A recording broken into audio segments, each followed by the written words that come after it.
Welcome to the first ever leadership podcast of the Two Average Jays.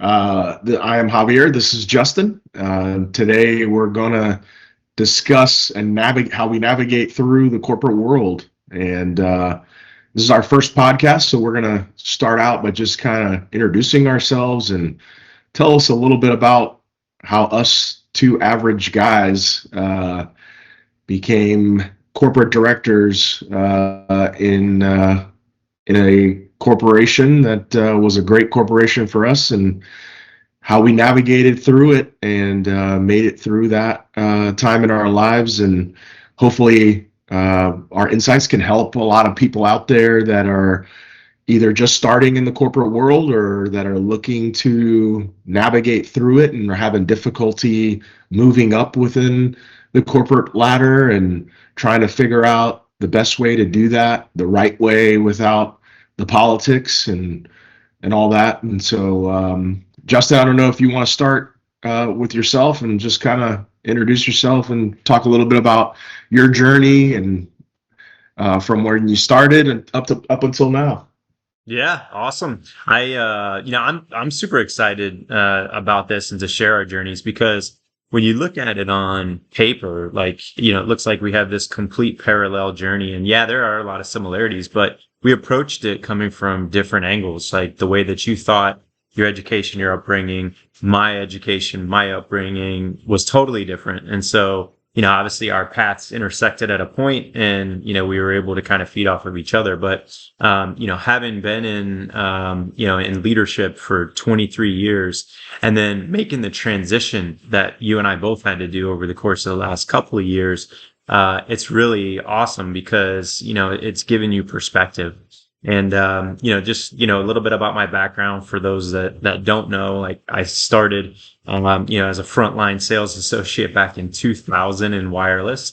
At that point, wireless was golden. Everything you did, you made money and, people were coming in droves because everybody's trying to figure out cell phones and how they used them. And, you got to remember, this is phone calls only.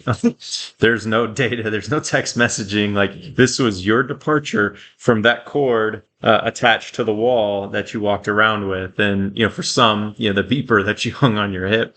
And, starting off way back then, I never looked for, a career. I just found it because, one of the things that my mom instilled on me early is her work ethic. And, since I was raised by a single mother, she's constantly, doing things around the house and doing things for me. And I recognized when she wasn't there that she was going to have so much more to do when she got home. So I just started doing those things myself. And, that worked for me. And I started taking that same mentality to my first job. And ultimately it led to, to growing up in leadership and, fast forward 20 years later and, moving into, director roles in multiple capacities and leading lots of people. It was just, completely fantastic experience because not only was I growing as a leader, I was growing up as a person at the same time. And, there is kind of a parallel journey. And I want to talk more about that too, because I know, that's something that, that you talk about as well. But that's kind of my journey thus far. And, now I'm 100% entrepreneur. And, I know in future episodes, we'll kind of get to our transitions. But as our origin stories, doing it like Marvel and not DC, that's kind of where I came from and what I was about. So I know what's funny is, you and I went to the exact same high school, didn't know each other really back then, but figured that out later. And I know your story is a little bit different than mine. So I don't know if you want to jump into yours. Yeah. Or I like that, origin stories. It makes me feel like starting out with this meteor rock fell from the sky and hit me and transformed me into what I am today, It was giving my full of superpowers. cafecito. Yeah, exactly. It was full of cafecito. That's right. Yeah, well, before I talk about my journey, I think there's two things that you mentioned that I think is important nuggets to know for the listeners out there. One, for starters, we both started in wireless in 2000, and at that time, like you mentioned, it was a growing industry. It was something from the ground up. What was it? Less than 20% of people had cell phones.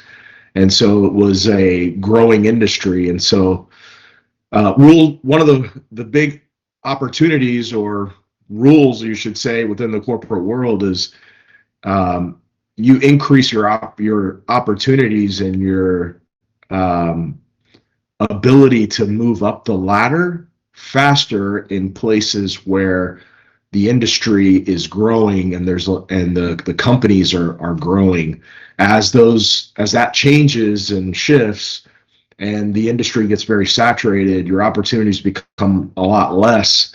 And then, situations happen where there's layoffs and different things like that. And then you're just at that point holding on to a job rather than really maximizing who you are as a person.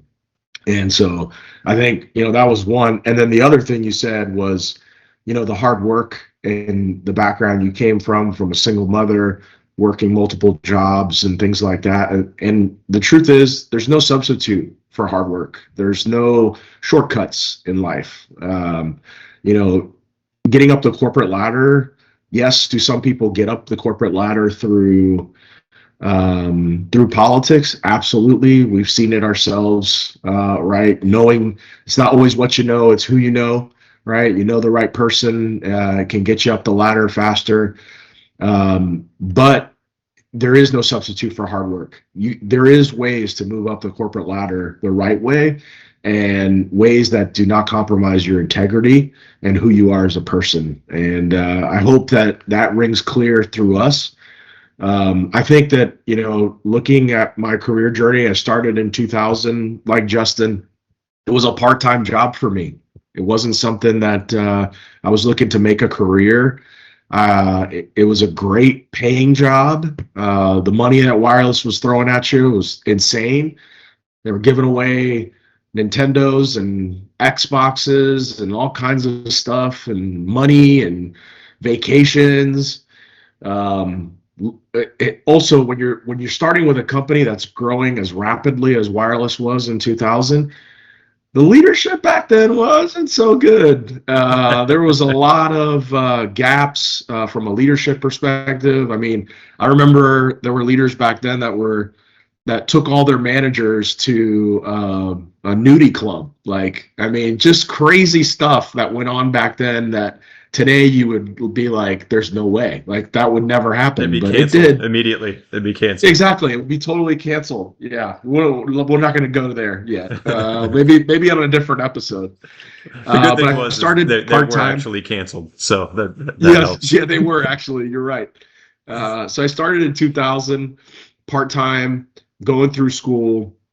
But probably like you as well, there was a leader that was a good leader in that journey, that saw something in me, and you know uh, pushed me to go pursue leadership, and so I did, and was a store manager, training store manager, and then in 2008 got the opportunity to become a multi-unit leader. And boy, was that a huge step. For those of you out there that are single unit leaders, it is a huge difference between multi-unit and running a single unit.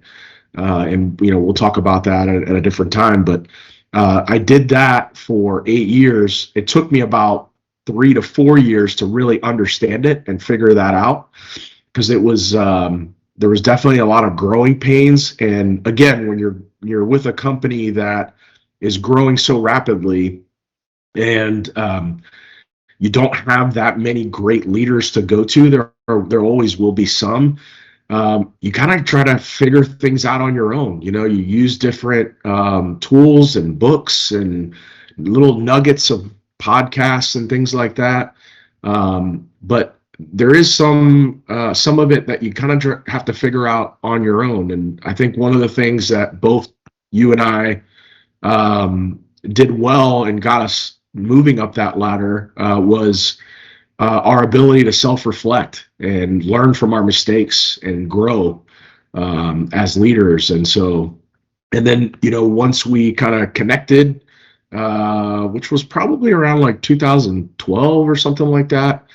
Um, that's when we kind of played off each other and really helped each other out, and learned from each other, and it was a great moment. And then in 2016, became a director for T-Mobile, and I did that for 4 years. And again, it probably took me about a year and a half to really figure that out and learn it, and learn from mistakes. And so a lot of what you'll hear from us is probably things that we learn from mistakes, and learn not just from good things that we did, but also from a lot of things that we look back and think to ourselves, what the heck were we thinking? And so, at the point of where I am today in my career, it's a some entrepreneur things that I'm working on, and also still in the corporate world at the same time. And so navigating through that and learning from past experiences in a totally different environment and corporate world. So it's a little bit about me. And I have my master's in psychology, and I thought I was going to be a counselor and a psychologist, and that just didn't happen. Felt I'd that argue that leadership it was the did. role. I'd argue that it Yeah, did. You use it it every did. It day. helped me in some ways. Yeah, You're for like a sure. It helps. Yoda. Yoda. Yeah. So I want to back up a little bit, because I think you mentioned one topic that I definitely wanted to talk about. And I think let's just focus on that transition from, leading a single store or one single team to Yeah. leading multiple teams, because that Mhm. transition is such a big one. And I think for a lot of folks, out there, they're trying to make that transition. And so, maybe, highlighting exactly what you just said around the mistakes and, things that we did that, we learned from. What was that like for you? Like, what was that mistake or that biggest learning that you had during that transition? 'Cause I know I've got a big one, but I'm curious to hear kind of what yours was. Yeah.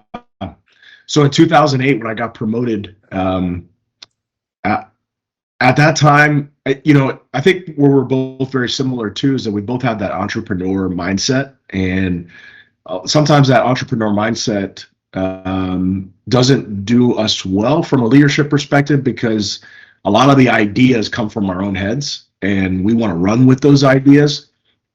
And so when I first became a district manager, a multi-unit leader, I remember I had all the great ideas because I knew what a successful store looked like, and I was a salesman. I could sell my team on the vision and what needed to be done to be successful, and I did. And I remember having conversations with managers, and they were, yeah, no, that's great. Let's do this. Yeah, I really believe that's going to work. And but then the execution just sucked. I mean, plain and simple, the execution wasn't there.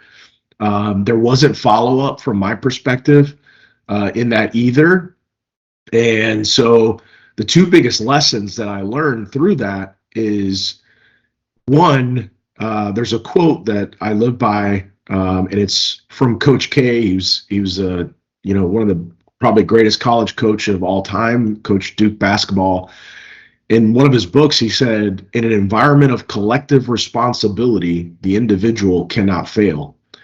And when you think about that, it's as a leader, when you create an environment where everybody's collaboratively involved in the goal, and the ideas and the things that are put in place don't come from the leader, but from the entire team, they are more invested in that. And then in the end, the idea does not fail because they don't allow it to fail, because they're so invested together as a team that it becomes successful. And so that was the number one thing. And then the second thing was just around, um, how do I become present when I'm not present? And as a multi-unit leader, being present when you're not present is probably one of the most important things, that skill sets that you got to develop, because it's not easy to do. You can't work 60 hours a week and expect results. You could get it, but it's not sustainable because it's just not. It's good. You're gonna wear yourself out, and so you got to create checks and balances within that to follow up and allow and give your leaders space to fail and give them opportunity to grow and learn through those experiences, and do a lot of showing, teaching, and coaching through that. And so in that multi-unit and that difference between being a single unit and a multi-unit, that's probably the two biggest things that I learned through it. And I think so many people, I mean, you're spot on. So many people run into that because you got to that role, or you got an opportunity to even interview for that role because of the success that you've had with your team. And so you automatically take that blueprint and say, let me just replicate that, forgetting that you now have a whole team of people that were in the role you were in, and they're all thinking the same way you were. Like, I'm the owner of my store. And as soon as you walk in and tell them what to do and, try to tell them the blueprint, then their buy-in, like you said, is out. And, there's a quote that always sticks with me too, is that, you can't truly buy in until you weigh in. And if you don't let people weigh in on that, if you don't let people give their opinion and actually be a part of the solution, I think that's what you're going to get. And so, mine was a little different because I think your education propelled you to get a little further ahead than I was, taking on that role. So for me, psychology, and we'll go all the way back. So originally from Minnesota, if you haven't heard it before, there is a phrase called Minnesota nice. Now, I grew up in Florida, so that got a little roughed up. So I didn't necessarily have that Minnesota nice, but it's still in my blood. And then the fact that, my environment at home was my mom was always out working. I was by myself a lot. So when she was there, I always wanted to make her, be present with me, and then also, accept me. And so I kind of took those two things with me to that role because, number one, I was trying to make everyone happy. And that's something that through life, I've just learned more and more. Like, that's one of my habits. That's one of the things that I do. And you can't make everybody happy. The goal is to try to get, everybody developed and to get them better. And that's not always through that nice love. It's not always through that Minnesota nice and that sweetness. And what that translated to for me is that little things. I distinctly remember, I would do store visits. Their light bulbs would be out. And guess who's up on the ladder changing them? This guy. I ran a team of 8 stores, in a small market, and they were a little bit spread out. And, we got such traction with experience. Like, everybody was so excited because they were coming from the opposite of me. They were coming from a tyrant. They were coming from somebody that dictated what to do all the time. And, for me, there was like this huge release for them. And so they were excited, and it showed up. Like, we were able to absolutely own experience. We were number one in the company in experience 2 years in a row. And, a lot of that was because they felt like, oh man, I'm supported. But what I didn't realize was happening is that I wasn't supporting them. I was handicapping them because I wasn't making that individual leader any better. So by doing, because my ultimate goal was to try to get them to like me and to get the, make them feel supported. But like you said, there's no like system of checks and balances in there for me to have expectations or responsibility for them. And so that's one of the biggest roadblocks I ran into and learnings I had through tripping up is that, hey, I can't be the one that's doing for you all the time. This is your store. You need to own it, and I need to follow up and hold you accountable. And the byproduct of me not doing that is as soon as I stepped away from that district, they plummeted. And that's because I didn't give that investment, to those leaders that were there. And so understanding that your job is to not make people like you. No, obviously you want to build great relationships. So I'm not saying go out and be a jerk to everybody. But what I'm saying is that shouldn't be your mission. Your mission should be, how do I make this individual person better? And some people, yeah, it is. They just need to feel supported. And those are your folks that are at this level, that are probably close to where you were as an individual team leader or store leader. But you have folks that are in the middle and you have folks that are just learning in their growth path. And if you just go in and support that person down there at the bottom, they're not going to learn anything. You got to be more hands-on. You got to teach them. And then you also have to hold them accountable to what they say they're going to do. And so that was the biggest, learning for me moving into that multi-unit role for the first time. And fortunately, I got a chance to reset every 2 years with new teams, where I could, all right, I'm going to do things a little bit differently this time. But some folks sit in that role, for a really long time, and they've got to reinvent themselves within that team, and that's not always easy to do. Yeah. No, that's good. And as you said that, I wrote two things down. One, as a leader, your number one objective is not to get a result, but to develop your people. And I've recently have seen leaders that made the same mistakes that I made when I first took on multi-unit or even as a director. And my first objective was, how can I elevate the number instead of how do I elevate the person? And I think that's the kind of shift that has to happen too. A lot of leaders fail because they put the number as the priority instead of the person and developing them long term. You can move the number, no doubt, but long term, the real trophy is the person you've developed, and that's what's most important. And then the other thing you said, you talked about accountability and that Minnesota nice, and a lot of times, like, the word accountability has a bad, it's almost like a bad word to people. You think the word accountability, and really accountability for me is always just, it's about putting responsibility on someone to where they feel responsible and accountable for something. And if you're not giving your people responsibility, and there's not, everything is falling back on us as a leader, then you can't hold them accountable because you haven't created an opportunity or an environment where they can be accountable to their result or to the behavior that they're committing to do. And so I think that's another important thing, because it's not a bad word. Accountability is just about sharing the responsibility, is really what it comes down to.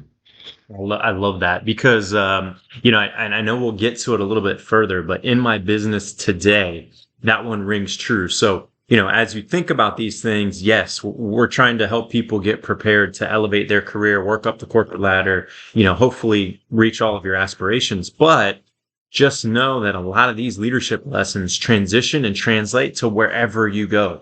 And so that was one of the eye-opening things for me is, as I transitioned away from wireless and from my career, I was like, oh, where do I start now? Like, am I starting from scratch? And being in my business now for over a year, I've recognized that one. Like, that's the most important thing that the leaders on my team now struggle with. They struggle with putting responsibility on people because they're managers and they're operators, and they look at it like they're managers and operators. And granted, we've got 52,000 square feet. We have 70 employees. We have, 1,000 people that are in there each day on our busy days. And so there's a lot going on, but they try to just take it on and do it themselves, as opposed to, well, this person's role is this. Let me make sure that they understand that they're responsible for these 4 or 5 things. And it seems so basic, but that's that skill that translates and transitions directly from, where you are now to whatever you do, in your future life. Yeah. When you think back at your kind of that peak of your career, of where you kind of, you saw the really good results, and you put these principles into place, was there anything else that really kind of helped elevate you to that place? Like, looking back at those moments of those peaks in your career, what were some of the things for you that really stood out that helped you to be able to elevate there? Yeah, it's funny. I was just thinking about this the other day, and the short answer is people. And I know that's very generic and very broad, but I'm gonna go a little bit deeper. And I was thinking about this the other day. So I remember, some things from my career distinctly. I remember other things vaguely. The things that I really remember that stuck with me were my peers, the people around me. And so to go more specific with your question, there's 2 points.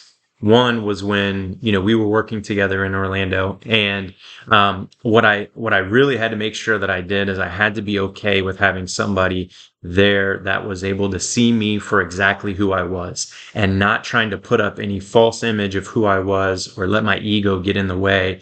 Because once that happened between you and I and the relationship established, you were able to find things that I wasn't doing or that I could do better. And I hope that, I was able to reciprocate at least a little bit of that, but, you made me better. And so being open to peers and not having that wall up, was huge. And then fast forward, years later, I was on another team, when I was in Texas in the director role, and it was very similar. Like, we had a leader that was phenomenal, and she had a great way of getting the entire team together. And I don't just mean like in meetings and rooms. Like, she got us to really break down barriers to the point where I still go spend time with these people, even though I've been removed from them for years. And, it's funny whenever you have like, whenever you have situations in life or things that impact you, you kind of go back to that core network that you have.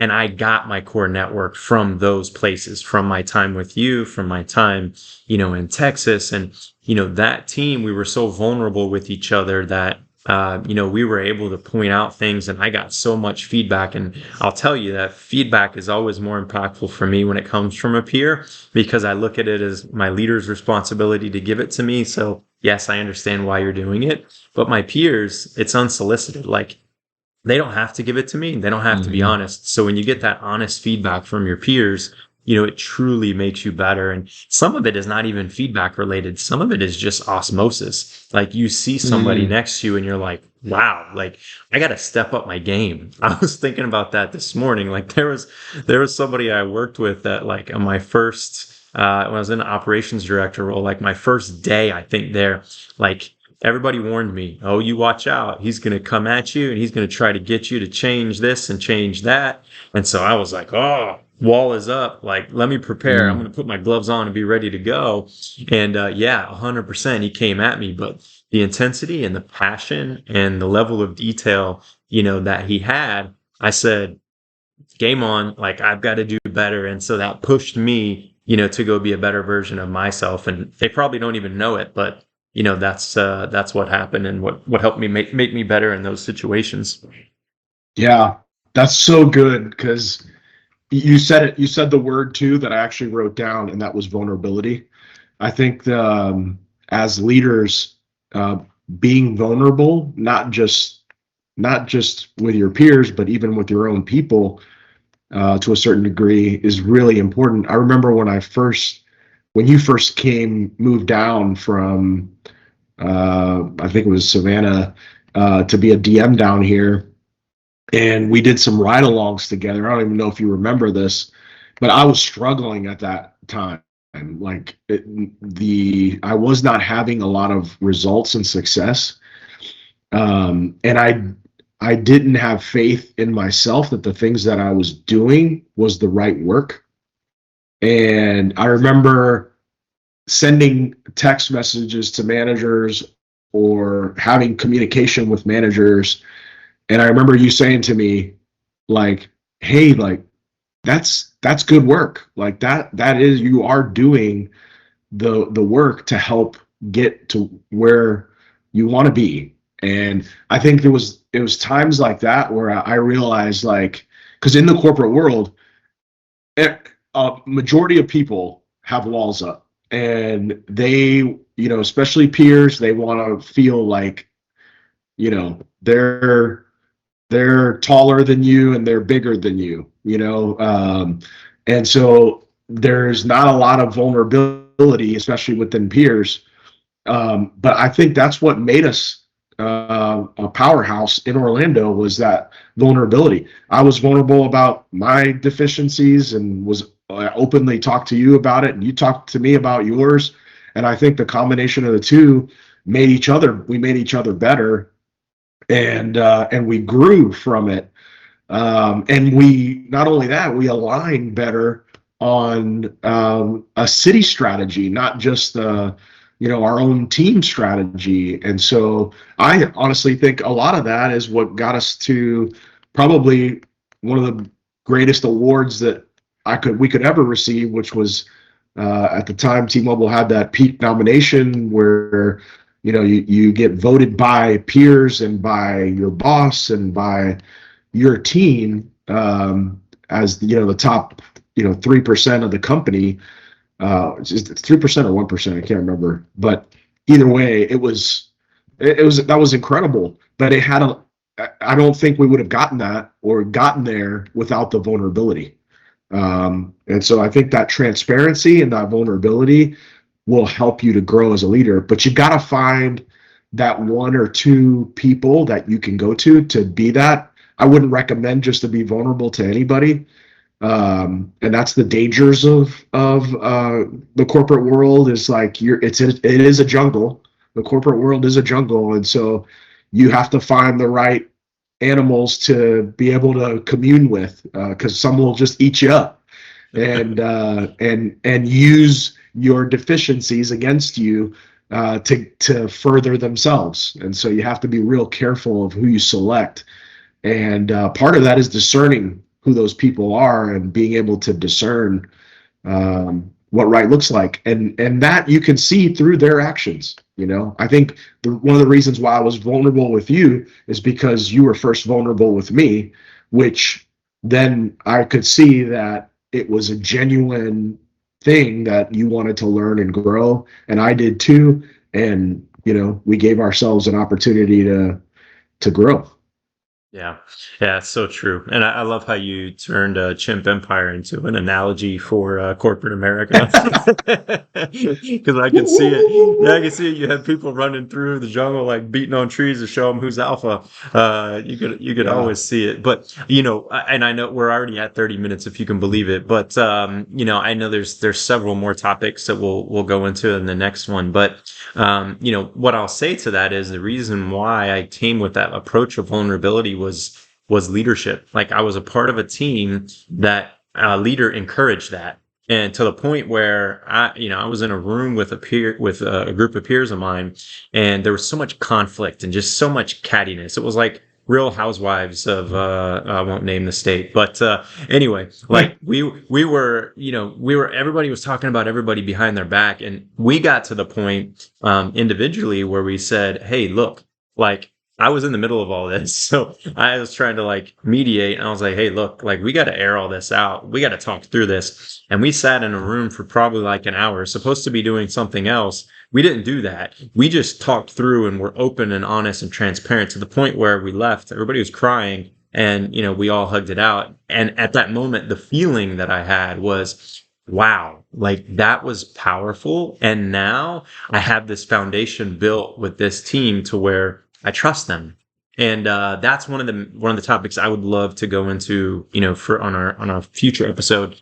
When we talk about trust and gaining trust not only with peers, but then also how do you gain trust within your team to the point where you have that feeling from everyone? Because that was so powerful for me. I took it like everywhere I went and tried to have those cry sessions in almost every capacity from that point on.